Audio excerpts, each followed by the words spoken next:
Welcome! To create a mirror effect in Badvisor, first we need to understand the principle behind it.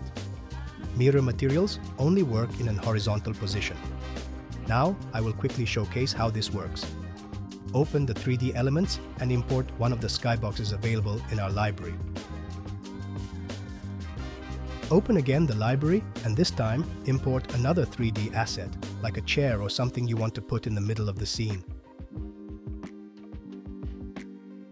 Import now a primitive plane and scale to fit the floor if you find it necessary. I am just quickly given the value of 50 to go over the skybox. Press Ctrl and Alt and click on the plane to open the material and push the metallic value to 1 and roughness to 0. Open the reflection texture and enable Use Mirror Reflection. Click on the mirror reflection box and select the skybox and the chair or asset that you chose. Now you can tweak the values like blur and distance.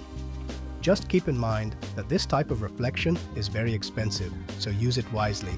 Thanks for watching.